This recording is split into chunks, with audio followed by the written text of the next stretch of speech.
ಪ್ರಚಾರ ಪ್ರಸಾರ ಮಾಡಿದ್ದೀರಿ ಸನ್ಮಾನ್ಯ ಮುಖ್ಯಮಂತ್ರಿಗಳಾದ ಬೊಮ್ಮಾಯಿಯವರ ಹೇಳಿಕೆಯನ್ನು, ಮಾಜಿ ಮುಖ್ಯಮಂತ್ರಿಗಳಾದ ಮಾನ್ಯ ಬಸವರಾಜ ಬೊಮ್ಮಾಯಿಯವರ ಹೇಳಿಕೆಯನ್ನು, ಅದನ್ನು ನಾನು ಭಾಳ ಗಂಭೀರವಾಗಿ ಗಮನಿಸಿದ್ದೇನೆ.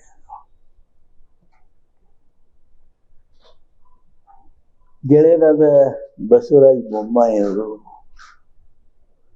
ಒಬ್ಬ ಬುದ್ಧಿವಂತ ರಾಜಕಾರಣಿಯವರು.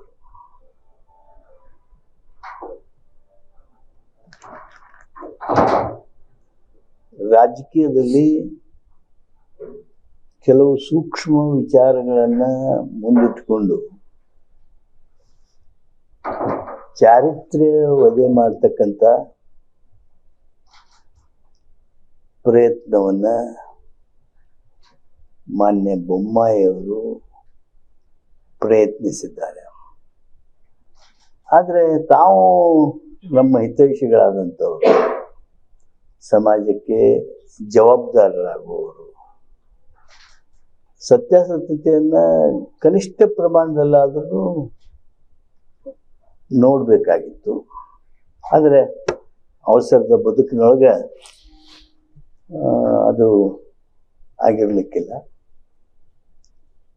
ಮಾನ್ಯ ಬಸವರಾಜ ಬೊಮ್ಮಾಯಿಯವರು ಮಾಡಿರುವ ಹೇಳಿಕೆ ಹಸಿ ಸುಳ್ಳು.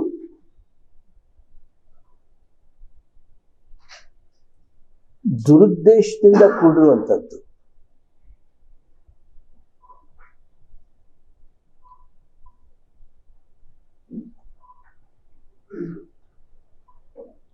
ಯಾಕೆ ಅವರು ಈ ಕೆಳಮಟ್ಟದ ರಾಜಕಾರಣಕ್ಕೆ ಜಾರಿ ಬಿಟ್ಟರೋ ಗೊತ್ತಿಲ್ಲ ನನಗೆ. ಜಾರಿದ್ದಾರೆ. ಗದಗಿನ ಶಾಸಕನಾಗಿ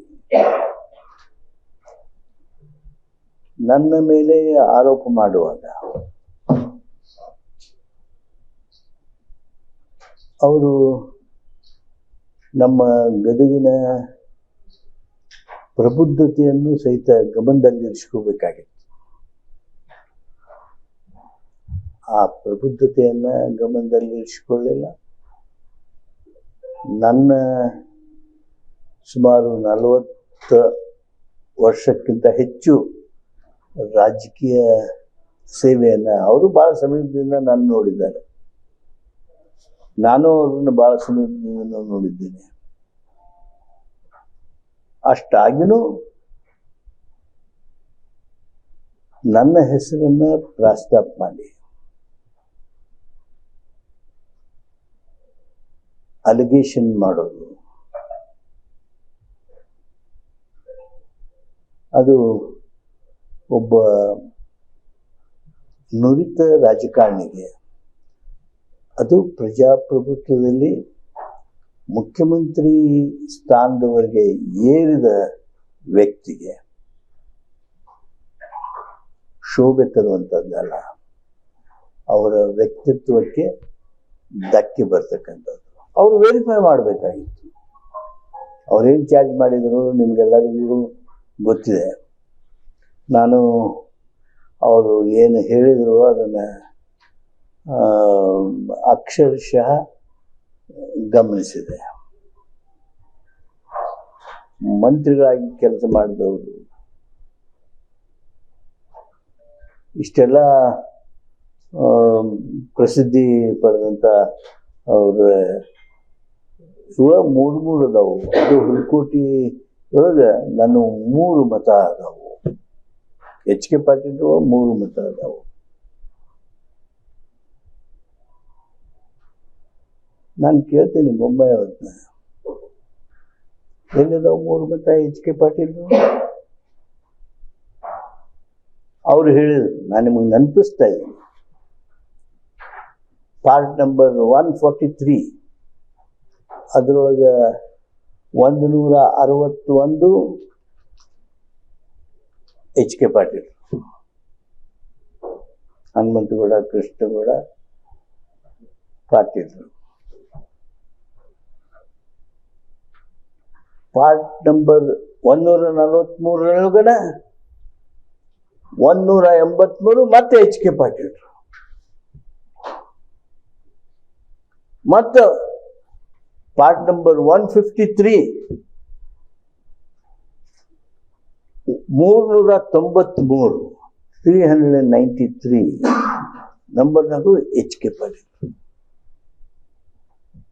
ಇವ್ರು ನೋಡ್ರಿ ಮೂರು ಓಟನ್ನು ಹುಲ್ಕೋಟಿ ಒಳಗೆ ಇಟ್ಕೊಂಡಿದ್ದಾರೆ. ಅವ್ರಿಗೆ ಕನಿಷ್ಠವಾಗಿರ್ತಕ್ಕಂಥ ದುರುದ್ದೇಶ ಇಲ್ಲದ ವ್ಯವಧಾನ ಇದ್ದಿದ್ರೆ ಆ ವೋಟರ್ ಲಿಸ್ಟ್ ನೋಡ್ಬೇಕಾಗಿತ್ತಲ್ಲ. ಅವರು ಇಲೆಕ್ಷನ್ ಕಮಿಷನ್ ಅವರ ಕೊಟ್ಟಾರ ನೋಡ್ರಿ ಇಲ್ಲ ಅಂತೇಳಿ ತೋರಿಸಿದ್ದನ್ನು ನೋಡಿದೆ ನಾನು. ಅವ್ರಿಗೆ ಯಾವ ಇಲೆಕ್ಷನ್ ಕಮಿಷನ್ ಅವರು ಕೊಟ್ಟರು ಅವರೇ ಹೇಳ್ಬೇಕು ನಿಮಗೆ. ನಮ್ಮ ಹುಲ್ಕೋಟಿಯೊಳಗೆ 2 ಎಚ್ ಕೆ ಪಾಟೀಲ್ರು ಹೆಸರಲ್ಲ. ಒಂದು 183 ನಂದು ಪಾರ್ಟ್ ನಂಬರ್ 143. ಅದ ಪಾರ್ಟ್ ನಂಬರ್ 143 ಒಳಗೆ 161 ಇಲ್ಲ ನೋಡ್ರಿ ಎಚ್ ಕೆ ಪಾಟೀಲ್. ನಮ್ಮ ಅಣ್ತಮ್ಮರ ಅವರ ತಂದೆ ಹೆಸರು ಕೃಷ್ಣಗೌಡ. ಅವರು ನಮ್ಮ ಅಜ್ಜನ ಹೆಸರು ಇಟ್ಟಾರ ಹನುಮಂತಗೌಡ ಅಂತೇಳಿ. ಇವ್ರ ಹೆಸರು ಹನುಮಂತಗೌಡ, ಕೃಷ್ಣಗೌಡ ಅಜ್ಜನ ಹೆಸರನ್ನ ಇಟ್ಟಿದ್ದಾರೆ. ಇವರು ಎಚ್ ಕೆ ಪಾಟೀಲ್ 161.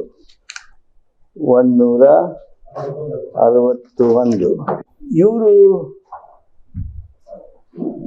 ಏನು ಹನುಮಂತಗೌಡ ಕೃಷ್ಣಗೌಡ ಪಾಟೀಲ್ರದಾರ, ಇವರು ಮಾತ್ರನೂ ಸಹಿತ ನಂದವ ಅಂತೇಳಿ ಸಾರ್ವಜನಿಕರಿಗೆ, ಕರ್ನಾಟಕದವರಿಗೆ ಮೋಸ ಮಾಡುವ ರೀತಿಯೊಳಗೆ ಸುಳ್ಳು ಹೇಳುವ ಆ ಕೆಟ್ಟ ರಾಜಕಾರಣಕ್ಕೆ ಮಾನ್ಯ ಬೊಮ್ಮಾಯಿಯವರು ಇಳಿದಿರೋದು ನಾನು ದುರ್ದೈವ ಅಂತ ಹೇಳಿ ಭಾವಿಸ್ಕೊಳ್ತೇನೆ. ಅತ್ಯಂತ ಖಂಡನೀಯವಾಗಿರ್ತಕ್ಕಂಥ. ಏನು ನಿಮ್ಮ ಉದ್ದೇಶ? ಸುಳ್ಳು ಹೇಳುವುದರ ಮೂಲಕ ಪ್ರಚಾರ ಗಿಟ್ಟಿಸಿಕೊಂಡು ತೇಜೋವಧೆ ಮಾಡೋದಕ್ಕೆ ಪ್ರಯತ್ನ ಮಾಡ್ತಾರೆ. ಅವರ ಉದ್ದೇಶ ನೋಡ್ರಿ, ಗದಗದೊಳಗೆ ರೋಣದೊಳಗೆ ಇವೆಲ್ಲ ಈ ರೀತಿ ಡುಪ್ಲಿಕೇಶನ್ ಆಗ್ಯಾವ. ಯಾಕೆ? ಎಚ್ ಕೆ ಪಾಟೀಲ್ ಕಾಂಗ್ರೆಸ್ನವರು ಗದಗ, GS ಪಾಟೀಲ್ ಕಾಂಗ್ರೆಸ್ನವರು, ನಮ್ಮ ಜಿಲ್ಲಾಧ್ಯಕ್ಷರು. ನಾವು 2 ಕಾನ್ಸ್ಟಿಟ್ಯೂನ್ಸಿ ಇವು 2, 3, 4 ಆಗ್ಯಾವ. ಯಾವುದೋ ಒಂದು ನದಾಫೊಂದು ಹೆಸರು ಹೇಳ್ತಾರೆ, ಹೌದಲ್ಲ? ಸುಂಕಪುರ್ ಅಲ್ಲಾ ಸಾಬ್ ನದಾಫ್ ಅಂತ ಹೇಳಿ ಅವನಿಗೇನು 5 ಅದಾವಂತ. ಅದು ಇಂಥದ್ದು ಇದ್ರೆ ಇರ್ಬೇಕು. ನಾನೀಗ ನನ್ನ ಹತ್ರ ಸದ್ಯ ಅವು ಇಲ್ಲ. ಅಂದರೆ ನನ್ನ ಮೇಲೆ GS ಪಾಟೀಲ್ರ ಮೇಲೆ ರಾಜಕೀಯ ಗೂಬೆ ಕುಂಡ್ರಿಸುವಂಥ ಸುಳ್ಳು ಪ್ರಚಾರದ ಒಂದು ಪ್ರಯತ್ನ ಮಾನ್ಯ ಬೊಮ್ಮಾಯಿಯವರು, ಬಸವರಾಜ ಬೊಮ್ಮಾಯಿಯವರು ಮಾಡಿದ್ದಾರೆ. ಕನಿಷ್ಠ ಏನು ಮಾಡಬೇಕು ಅವರು? My call to mister Basavaraj Bommai, the honourable former chief minister of Karnataka, ನೀವು ನಿಮ್ಮ ಗೌರವವನ್ನು ಉಳಿಸ್ಕೋಬೇಕು ಅಂದರೆ ಏನು ನಮ್ಮ ಗದಗಿನವರಿಗೆ, ಗದಗಿನ ಶಾಸಕರನ್ನ ನೀವು ಏನೋ ಚಿತ್ರಿಸಬೇಕು ಅಂತ ಪ್ರಯತ್ನ ಮಾಡಿ ಇವತ್ತು ವಿಫಲರಾಗಿದ್ದೀರಿ. ನೀವು ನಮ್ಮ ಗದಗಿನ ಜನರನ್ನು, ಕರ್ನಾಟಕದ ಜನತೆಯನ್ನು ಈ ಸುಳ್ಳು ಹೇಳಿದೆ ನಾನು ಅಂಥೇಳಿ ಕ್ಷಮೆ ಕೇಳಬೇಕು. If you are a true gentleman, you will have to apologize to people of Karnataka immediately. ಅದನ್ನು ನೀವು ಮಾಡಬೇಕು ಅಂತ ನಾನು ನಿರೀಕ್ಷೆ ಅಪೇಕ್ಷೆ ಮಾಡೋನೆ. ಇಲ್ಲದೆ ಇದ್ರೆ ಜನ ನಿಮ್ಮನ್ನ ಅರ್ಥೈಸ್ಕೊಳ್ತಾರೆ.